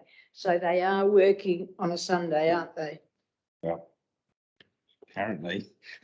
They were, because I went out and had a look. Yeah. No, I went out and had a look. It was impassable, absolutely impassable. But anyhow, it'll get us through till next year. Thank you, Councillor Lynn. Councillors, any further questions or comments? If not, I have a recommendation a little over halfway down the page. Someone like to move that way? Councillor Dean, Councillor Simon, all those in favour? Those against, that's carried. Thank you, councillors, and thank you, Richard, for another very comprehensive report and an update on where we're up to with all of our road program. And I think we, as a council, can feel very and justifiably proud of where we're up to with our road program compared to what it was in particular 10 years ago. And since then, it seems to have just been getting better and better and better. And, you know, we're being acknowledged in that respect too by the grant funding that we're receiving. And we weren't doing it properly and weren't what do you call a grant when you've completed it? The acquittal? With the acquittal, we weren't acquitting our grants properly, we wouldn't be getting any more. So well done, Richard and your team. This one now is a really interesting one, and I think it's a real eye opener for our council, and it's a great opportunity for us to do something really big time out in a community that's really bursting at the seams with growth and everything else. It's 13.5, the Frilling Wastewater Treatment Plant upgrade. Any questions, councillors, in relation to that? It's a great report, and I commend Adam and Govind for a great body of work, and a lot of time and research has gone into getting it to this point. But we're open for any questions. Councillor Simon?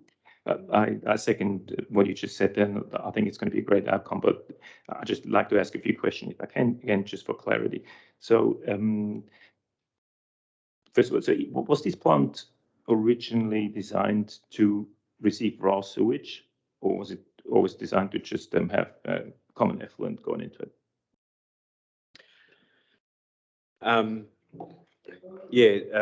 Thank you, and through the chair. Great question. And it was licensed to take sewage. However, it wasn't constructed to take it. And we've already had to retrofit a screening plant to the site, and that was probably well into the Freeling north and south developments, or at the eastern end of Freeling coming on board. So we were receiving it before we were properly screening it. So that created some issues early on. And I suppose the work that a septic tank would normally do on site obviously wasn't being done for all of those new properties, and hence the type of waste we were receiving, we just couldn't treat it to the standard required. So I think the answer is, as I say, it was licensed for what we're getting, but our discussions with SA Health are that if that design was presented to them now, they wouldn't license us.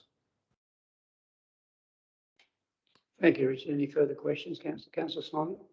Yes, I was wondering it says there's an increasing amount of raw sewage going into this. Is that because there's more development going on, and as you said, that doesn't have septic tanks? And then the question obviously is why it doesn't have new development septic tanks? Yeah, that was part of the. So back in that time, and Lisa can correct me if I'm wrong here, but those new developments at the eastern end of Freeling were always not going to have septic tanks, and that was what the developer wanted, and the developer paid for the plant to be upgraded to actually take those flows in. As I say, hindsight's a wonderful thing, and it's, from my point of view, it is disappointing to come back to council and say 12 years later that we effectively have got a plant that isn't doing the job that it was supposed to do. It has a design life well in excess of 12 years, and we are not, we're not achieving that. Thank you, Richard. Councillor Lee? I'd just like to make a comment on that. We were able to water the oval, Freeling Rec Park Oval, up until 2 years ago, because the salt content got so bad we couldn't use that, and we have to use the wetlands at the moment. We we're watering the trees right up through this to the park, and we can't do that anymore. And the salinity went from, well, you read it probably, yeah. The salinity went from 1300, and it should have been 400 to be able to. And so this will bring, when this is working and the new one working, and we're back to less salinity, we'll be able to on-sell some of the water. The bowling club aren't able to water their green because of the salinity, so they'll take it on too. I think that's correct, isn't it? Yeah, absolutely correct. Kyron could probably add more, but in summary, we did I suppose, a water security project a few years ago, which enabled us to bring that water back. It was supposed to be good enough. The infrastructure is there to utilise it within Freeling. The reality is we are not using it. In fact, what we're currently doing, all of those inflows to the Freeling lagoons down on D Road, if anyone knows where they are, we are simply dumping water at the moment because it will not evaporate quick enough. So it is 100% being lost at the moment. And we know that we can, with better treatment or better secondary treatment of that water, we can find markets for it. In fact, I shouldn't say we can find, there are markets for it. That's right. They're there. Thank you, Richard. Further questions, councillors? Councillor Simon. One more. Is there, in your knowledge, any other treatment plants in a sort of similar situation? Maybe the one in Greenock or Roseworthy or something like that? When you're saying a similar situation in terms of being, overcapacity or not working to the correct specifications, or the water outflow is too saline, or there's overflow possibilities, all that sort of stuff. No, thank you. The Roseworthy one is it's a really good one, the Roseworthy one, because it is at the end of its life, which is great. And the good thing with that's going to be that as part of the broader Roseworthy development, we will actually discharge our septic inflows or outflows, depending on how you look at it, to the SA water system as if you like a bulk volume.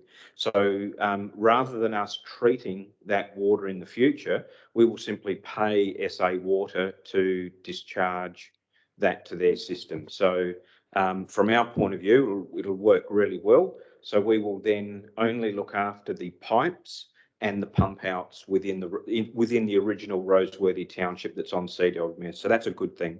The Greenock system doesn't actually have a treatment plant as such, because the inflows to that are all septic or septic inflows, which means it's really just the liquid waste that's going in.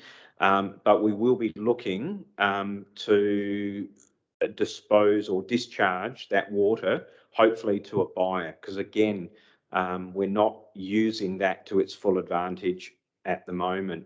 And Kapunda is substantially achieving its water quality targets. There is a slight, our salinity is increasing in that water, but what we would be hoping is that the type of treatment system that we would look to put in at Freeling will most likely be a containerized type system, where we can actually take it somewhere else and we can treat and clean that water, and you may only need to do it for a short period of time, and then we can actually move that around. That's our aim, is to be able to do that. Councillor David. No, Rob, try again. Sorry. Councillor Kennelly. Got a bit. A comment and a question. Discussion so far has centred upon salinity. There is a very real public health problem existing at Freeling, which will be addressed by the new plant and it's necessary. Now, the question is, the CWMS infrastructure reserve, what's the figure? Where does it stand? Yeah, through the chair, the CWMS reserve that was published in our 2020 annual report was 2.41 million, and we will be putting to the CWMS reserve around about 450,000 this for the 21 financial year. And that's just being resolved at the moment through the end of financial year process. Thank you, Richard. And if I may, a supplementary question, that infrastructure reserve are the funds held by council, or are we going to have to borrow that money? Under council's treasury management policy, it wouldn't have specific bank accounts with its reserves. It would simply identify them within its financial statements, and the treasury management policy would say that you only identify and then borrow the funds. Yes. Thank you, Richard. Councillor Bill, did you have a question? Thanks, Mr. Mayor. Yeah, my question is that the funding there, 1.9 to 3 million, are we closer to 3 to 1.9? What's the general feeling? Yeah, look, my general feeling is the 600,000. So that's what would make it. If we got that, then we're down around the 1.9. Most likely, I think around 2. But I think we're looking at the 3 million. So the estimate that was put forward, what I made clear to my team when we put this together was that is the estimate that our the engineering consultant has put together for us. We've had a look through it, and we believe that there are items in there that we either won't need, or that are high, or that there is contingency. So we don't believe we're at 3 million. We believe we're under that, but the only thing that's going to substantially reduce it is going to be receiving the grant funding. Other questions, councillors? That was my question. There's a contingency in there, isn't there? There's a couple. I thought so. And just on the budgeting side of it, you're talking about paper. It's on paper. That's what Councillor Kennelly asked, and that's on paper. It's not the money there. It's all on paper. Okay. That's correct. I mean, when the annual reports go out and there is an item shown in a reserve, there are no actual bank accounts that have those dollars in them. That is part of our treasury management policy. Councillor David? Just on the STEDS CWS system, do we fully recover the costs of operating that system with the charges that we charge people that use it? We're very, very close.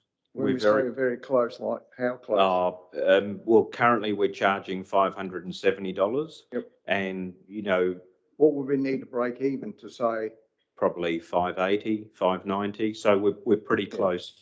But one of the things that we, that our aim to do is obviously to increase our revenue through the sale of that water. Yes. And that will help smooth out any cost increases from the CWMS system as a whole. Thank you. Thank you, Richard. Any further questions, councillors? If not, my pleasure to put the recommendations on page 41. It's a series of 6. Would someone like to move that way? Councillor Jason and Councillor Peter. All those in favour? Those against, that's carried. Thank you, councillors, and thank you, Richard, for your report. And thank you, Govind and Adam, for all the contribution you've made to putting all this together. Great work. Councillors, we move on now to our very next item, which is 13.6, which is the Swan Path Licence Agreement. Any questions in relation to this, councillors? It's fairly straightforward. Thanks, Councillor Lynn. Someone want to move their second that way? Councillor David. All those in favour? Those against? That's carried. Thank you, councillors.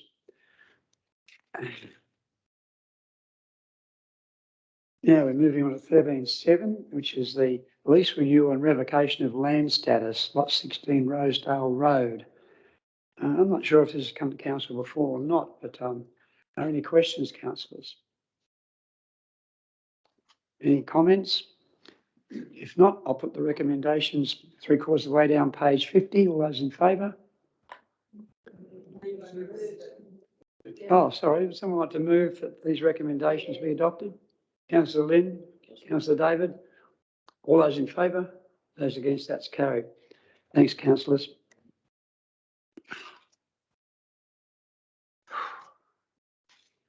(13.8) The Heritage Incentive Scheme Round 1 funding submission received. I guess this is another one that is always a bit tricky, but I think through Lisa's team, we've got a very, very sound application here. That I'll move the recommendation. Thank you, Councillor Damon. Anyone like to second that? Councillor Jason. Any comments, councillors? Or If I may, Mayor Bill, I'll abstain from voting. I believe I know the person, so I'll abstain for voting on this matter. Certainly, that's no problem. Thank you. Councillor Simon.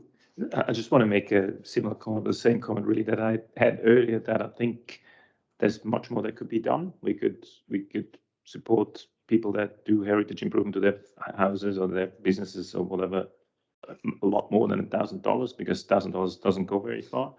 And again, if it's in any way possible to advertise it better or to make it more streamlined so that more people, I mean, to have one person to get $1,000 in the first round, it just seems a bit not enough. So I would really love to see somehow that we could get ourselves and disperse more money more quickly to more people for better projects, sort of stuff, if that's possible. I agree with you, Councillor Simon. I think this is a good opportunity for us to have another look at that. But I think Kyron was going, sorry, Councillor Lynn. Well, I didn't see that, so I don't know where I'll go next now. I suppose we'll put ladies first. Lisa? Chair, the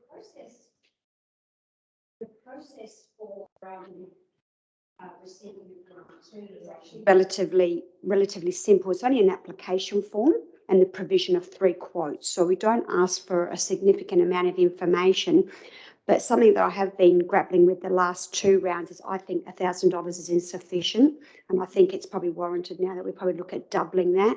And perhaps even waiving some of the fees associated with an approved heritage grant, because with the new portal, those fees have gone up quite exponentially. So that might be something we can look at, perhaps moving forward into the next round, maybe with a report to slightly amend the Heritage Incentive Scheme grants, if that's of any benefit. Thank you, Lisa. Any questions, councillors? Any further comments? If not, oh, Kyron, sorry, I meant to go to you before. Yeah, through the chair, and elected members might recall that council has resolved to participate in a scheme called Building Upgrade Finance, and we're just about to enter into a contract with a company that can manage that scheme on behalf of council, so there's no cost or impost to council staff in terms of resource time to assess applications and deal with that scheme. Now, part of the objective of that scheme is to incentivise another finance option to commercial building owners to upgrade their buildings around environmental improvements, or in South Australia, heritage sort of maintenance and upgrades. So that's just another option, another incentive that is facilitated by council, not necessarily funded through a direct grant, but it certainly is a good option for building owners. Unfortunately, it's not available to residents, but as in it just for normal, usual residents, but certainly for commercial buildings. So I just thought I'd add that to the suite of, I guess, facilitation that council can provide. That's a great initiative, I believe, and I think Simon will probably agree with me. And we've got so many lovely heritage buildings, and we've got owners that probably mean well, but to give them some incentive to upgrade some of those buildings would be fantastic. And this is one opportunity that we might be able to have to provide that incentive to get these owners to perhaps lift their facades and lift their game a little bit, because we have suffered from that over the years very much. I must say, it seems to be getting better out there in Sibby Street, but we've still got a long way to go. But a great initiative. Well done. Any further questions, councillors? If not, I have some recommendation on page 53. Would someone like to move that way? It has been. Okay. All those in favour, councillors? Motion is carried. Thank you. We move on to Christmas closures.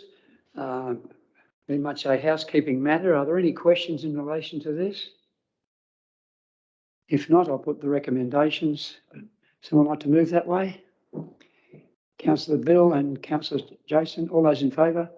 Those against, that's carried. Thanks, councillors. The delegation's annual review. Wow, there's a little bit of late night reading there, councillors. I don't know what page you got up to, but mine was.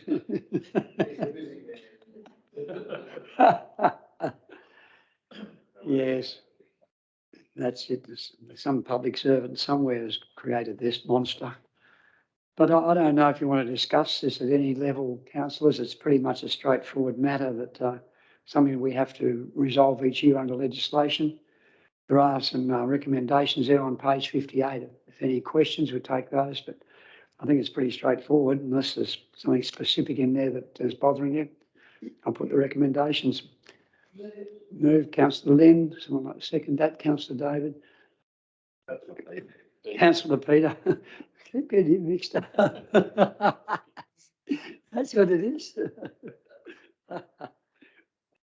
All those in favour? Those against? That's carried.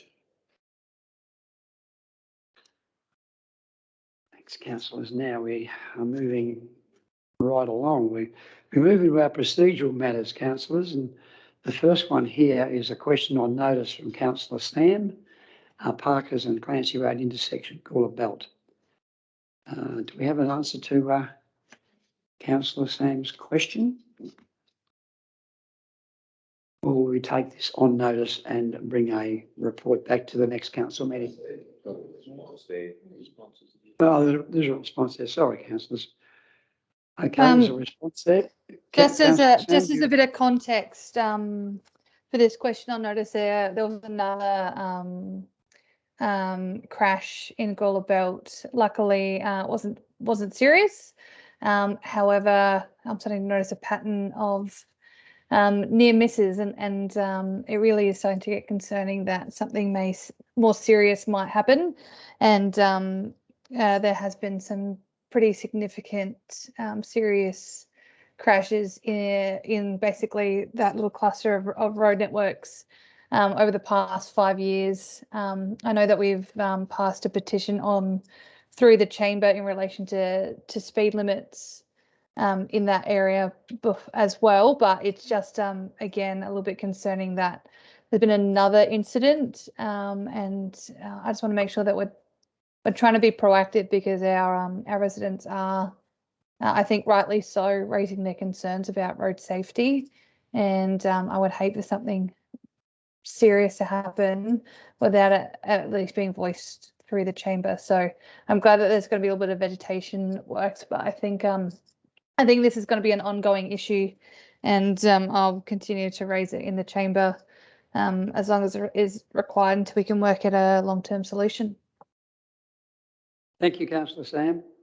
Questions? Councillor Sharon? Through the chair, I just was on my way to Angaston the other day, and their major freight route past the cement works across the nearer to Angaston Road, above the 80-kilometre sign, now they have a little circle with 50 flashing in it, probably about 50 metres back either side, and it does seem to be, because that's a dangerous intersection too. You've got people, large double, semis trying to get through there, but everyone was slowing down because it's got the flashing 50 as you're approaching the intersection. So I thought maybe that could be a cheaper way of perhaps slowing people. I don't know how much those little flashing signs, but everyone was slowing down, which meant, you know, if you've got a semi in the middle of the intersection trying to get across on Stockwell Road, well, they've got time to go because everyone's slowed down. I thought, oh, that's perhaps an easier way of doing, just alerting people that they're actually coming to a major intersection. And yeah, I thought it was, everybody was slowing down, so I thought, oh, well, thanks for raising that, and whatever it costs, if it saves lives, it's worth it. Yeah, but it's worth you know, investigating. Even putting in a roundabout or something like that, it's a different option to do, and you've got these flashing signs coming from each direction. So I'm sure Richard's team will have a good look at it. No, thanks for that, Councillor Sharon. Okay, don't we go for questions without notice? Do we have any of those? Councillor David? Yeah, I've just got one, Mayor Bill. In the June meeting, I asked a question about the Drovers Encounter, about when we were likely to see the business plan for the Drovers Encounter. Seeing we keep on spending money there. We must be over $1 million there now. I just wonder, when do we get to see the business plan with the ongoing spending? I was wondering if we could get some commitment to when we'll see that business plan. Well, I'm not sure who to handball that to. So I don't know the answer. Well, maybe Karen can respond, and then I'll. Otherwise, we'll take the question on notice. Yeah, through the chair. So we haven't made any further progress on that business plan since the last meeting. But there has been a draft communication strategy prepared that we've internally reviewed. We've put it back to the consultant for to make some changes. So we're just waiting to get that back before we can start sort of communicating that more broadly. Yeah, so hopefully, that might be available next meeting. Okay, thank you, Corin. Further questions without notice, councillors? Councillor Dean? I have one relating to the presentation we had about the Barossa Art Festival. And the question is, are we going to have any further communication with those people with the idea that the next council meeting might be report about that, or would it be appropriate to move from that notice to after the session? Which I can do. But it seems to me that we need to not to let that fall in a hole. We need to consider it in a formal manner, having had the presentation. So I'm taking some information. I think that's a very, very good move. I agree with you. We don't want to waste people's time. This lady's taken the time to be with us tonight and present. And at least we can do is investigate the possibilities. At least we could do that. So you've got a motion, have you? I've got a motion which I can move in that section if you want me to do that. In the appropriate section. Through the chair, I'm just wondering, shouldn't that go to the strategy committee? Yeah. Because it came out of the strategy committee. We just take this on and then put it on the strategy committee's next agenda for discussion. Rather than have a motion, you're entitled to, of course, because it's a matter that was discussed at this meeting. That's the point. If we're going to the strategy committee meeting at the appropriate time, then I'll have to leave it there. But if it's not, then I'll think of any motion that goes. Yeah. That brings back all council, which is probably, given the timeline that you want fairly short. Sure. Matter, it can bring it back to the next council meeting. So I think I'll move the motion for that notice when we get to that section of the. That's where we're there now. What I've written out here, and I'm happy to pass it on to Terry. Recommend this in the change. The report decision be presented to the October council meeting following consultation between council staff and the Barossa Festival. Recommending options to provide assistance running of the Barossa Festival. So in other words, basically, that's saying the report that says that what have we done for other similar groups and what can we do for this one? And maybe one of what is need be, which is one recommendation that need be. So I've got that here. That recommendation.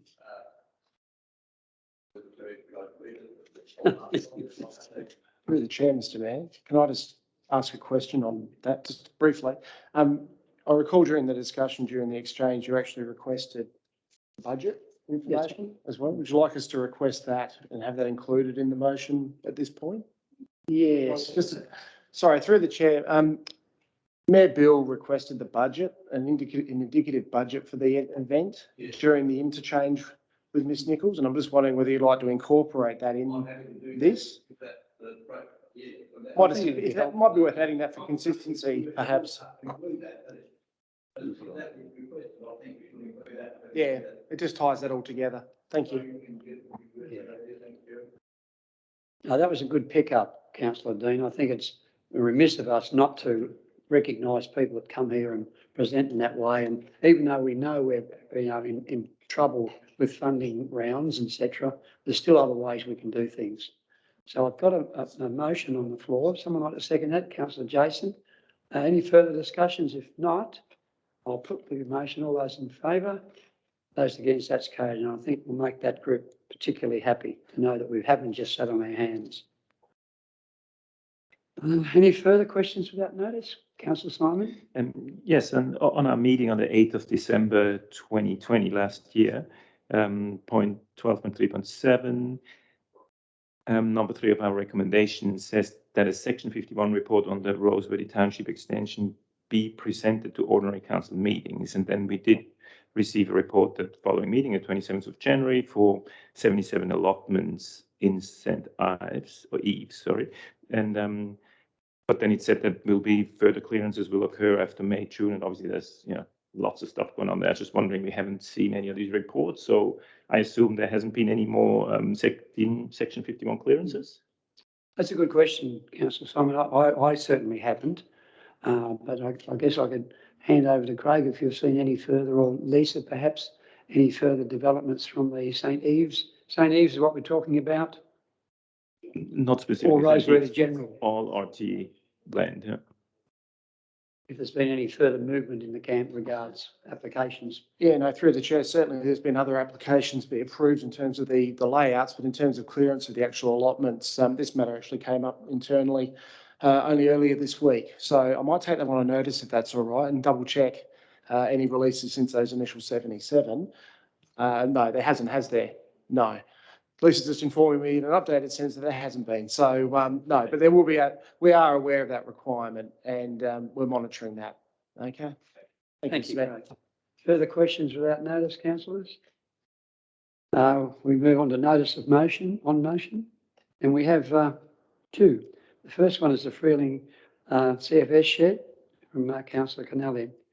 I'm not sure whether we can accept this particular motion. I don't know if it's our business. Can someone enlighten me? Richard, do you have any comment on? Probably let Peter speak. All right, you can speak to your motion if you like, Councillor Peter. Right. The Freeling CFS shed, which houses the Freeling CFS unit, was damaged by stormwater, which I'm informed by a couple of senior members of CFS came down from a council building alongside. Anyway, a lot of damage was done to the CFS shed. A building engineer's inspection and report condemned the building, and currently the CFS units and equipment are scattered on various farms, CFS volunteer farms. For instance, their major unit is on the Chris Hinges farm, which is nearly over to the Horrocks Highway. Now, this is serious because we have had a wet winter. There is very abundant growth, high crops, the likelihood of harvesting incidents, harvesting and haymaking incidents. And my concern is to provide the Freeling CFS with temporary emergency accommodation to get us through this fire season. And that was the motive behind my putting this motion on notice, to see what can be done, because something needs to be done. It's a serious matter. We've seen fires before, most recently the Pinery fire. It actually got into Freeling Township and burnt 4 houses. So fire is a very real thing. And so that's why I'm calling for a report on this matter to the October council meeting. And that's it. Thank you, Councillor Peter. I think it's a very, very good recommendation, and certainly will be followed through. And I don't know if Richard, you want to comment now, or would you accept this and provide that report for the October meeting? Yeah, sorry. Yeah, through the chair, happy to. Yeah, happy with the recommendation. I'm not 100% sure on the timing, because we've been speaking with the CFS, but they actually haven't indicated to us in any way that their accommodation is required in any urgency. And we've heard of this building engineer's report, but we're yet to actually see it. So whether there is some other issues at the CFS shed, we're not quite sure. We do know that they had a water leak in their shed that they hadn't identified, and actually thought it was the stormwater.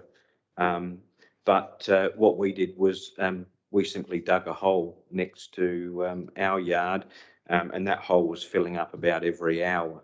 So we were pretty convinced that it probably wasn't a groundwater issue, and that there was water going or entering their shed from another area. But look, we've spoken with them. They're not indicating that that this is a dire issue, but we will follow it through with them. Thank you, Richard. Moving on to the next. Oh, I can't need a mover, please. I've got a mover. I need a seconder. Councillor David, all those in favour? Those against, that's carried. Okay, we move on to 14.3.2, maintenance of class 3 and 4 roads. Again, Councillor Kennelly, would you like to talk on that? Yes. Putting it bluntly, we've got a hell of a mess with some of our roads, and it results from 3 things. Firstly, the wet winter. Secondly, the fact that these rural roads have to be used by farming people to do their work. And thirdly, the idiot factor. And it's very real. I can show you the idiocy very close to where I live. Now, these roads are vital to the proper conduct of modern farming. Now, the days when, I can still remember odd people going out to look at their sheep with a horse and jinker. It just doesn't happen anymore. And machinery has got bigger and heavier and has to use these roads to move around. And subsequently, 2 things happen. Firstly, the machinery inevitably damages the roads of necessity. And secondly, the roads damage the machinery, because then these machines aren't made all-terrain machines. They're fairly sophisticated machines now. Now, as far as the other thing is that later on in the season, when we start moving produce, be it grain or hay or over in Lauke Ward, grapes. We don't do it anymore with little 2 and 3 ton Bedford trucks. We do it with Kenworths, and their transport is very often B doubles.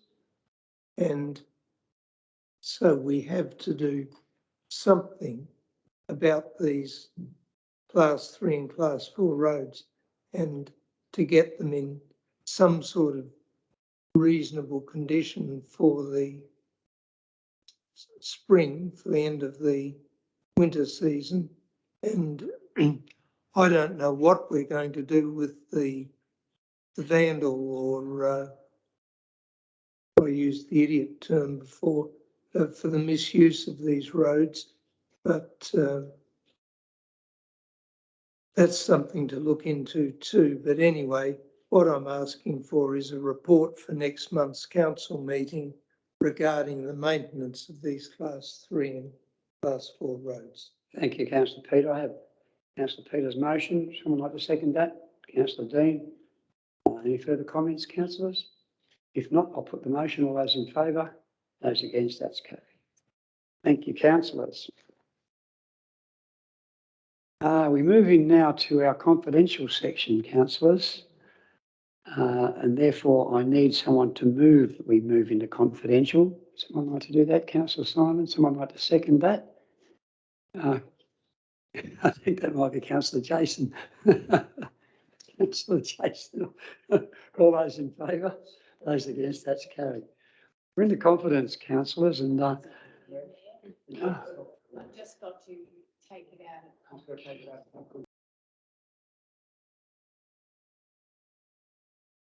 what is it?